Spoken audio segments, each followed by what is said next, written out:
Hello বন্ধুরা, আশা করি আপনারা সবাই ভালো আছেন। আমিও ভালো আছি। আর কয়েকদিন হলো আমি রান্নার ভিডিও দিতে পারিনি, আমার শরীরটা খুব একটা ভালো ছিল না। তো যাই হোক, দেখুন আমাদের বাইরেটায় আজকে কত রোদ উঠেছে। এটা আমাদের সব ফ্ল্যাটের মিস্ত্রিদের ক্যাম্প। মিস্ত্রিরা সব এই ইয়েটাতে থাকে, বাড়িটাতে। তো চলুন দেখি আজকে কি রান্না করা হয়।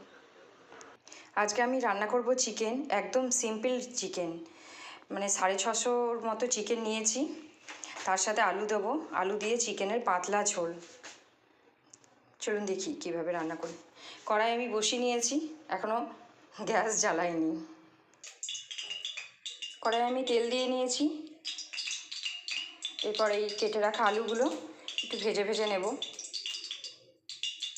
আজকে আমি চিকেনটা আলুটা একটু ভেজেই করব। তো আলু আমার লাল করে ভাজা হয়ে গেছে। এবার আলুগুলোকে আমি তুলে নেব। আলুগুলো আমি তুলে রেখেছি। এরপর এই তেলের মধ্যেই আমি পেঁয়াজগুলো দিয়ে দেবো। আমি 3টে পেঁয়াজ নিয়েছি, মিডিয়াম সাইজের। পেঁয়াজ আর কাঁচা লঙ্কা চিড়ে আমি দিয়ে দিয়েছি তেলের মধ্যে। এরপর এগুলোকে ভালো করে লাল হওয়া পর্যন্ত ভেজে নেব। আর বন্ধুরা, পেঁয়াজ যদি কম দেন, কোনো দিন যদি ভাবেন যে পাতলা চিকেনের ঝোল খাবো, তো পেঁয়াজ কম দিতে হবে। পেঁয়াজ বেশি দিলে কিন্তু গ্রেভিটা বেশি হয়ে যায়। তো আজকে আমরা পাতলা ঝোল খাবো বলে পেঁয়াজটা একটু কমই দিয়েছি আগের তুলনায়। তো ভাবেন চিকেন ঝোল সবাই করতে পারে, তো আমি একটু অন্যরকম করে করি। এই যে বলেছি আমি একটু অন্যরকম করে করি বলে আমি এই রান্নাগুলো আপনাদের সাথে শেয়ার করি। ভালো লাগলে আপনারা একটা লাইক করে দেবেন।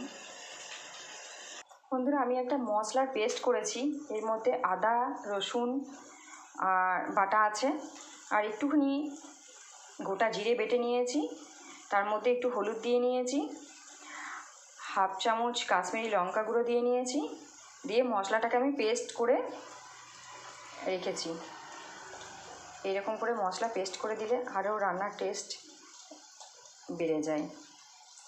আমার পেঁয়াজগুলো একদম বাদামি হয়ে গেছে। এরপর এই গুঁড়ে রাখা পেস্ট করে রেখেছি, এই যে মশলার পেস্টটা দিয়ে দেবো। তারপর আবার নাড়াচাড়া করে নেব।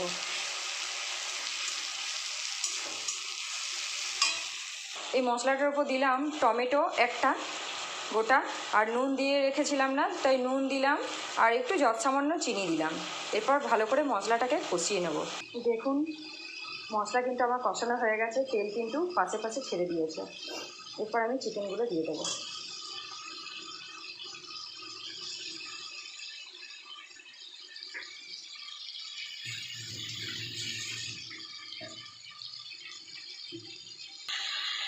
ভালো করে কষাতে হবে। এখন কিন্তু আমি আলুগুলো দেবো না, একটু পরে দেবো, কারণ আলুগুলো চন্দ্রমুখী আলু, এখন দিলেই গলে যাবে। এরপর যেটা দেবো এটা হচ্ছে তড়কা মশলা, যেটা আমি প্রত্যেকটি রান্নাতেই দিই।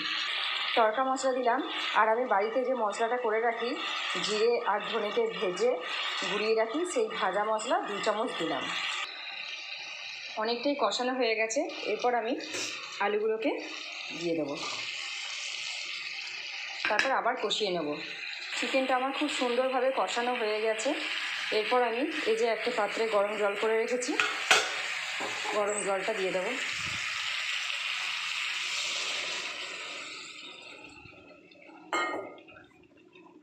এরপর ভালো করে মিশিয়ে নেব। দেখুন বন্ধুরা, খুব ভালো করে মিশিয়ে নিয়েছি। জল দেওয়ার পর আমি আরেকটু জল লাগলো, আরেকটু জল দিলাম। এরপর আমি ঢাকা দিয়ে দেবো, দিয়ে আঁচটা ধিমি আঁচ করে দেবো। আমার কিন্তু চিকেনের ঝোল একদম রেডি হয়ে গেছে। সুন্দরভাবে চিকেনটাও গলে গেছে, আর আলুগুলো তো গলবেই।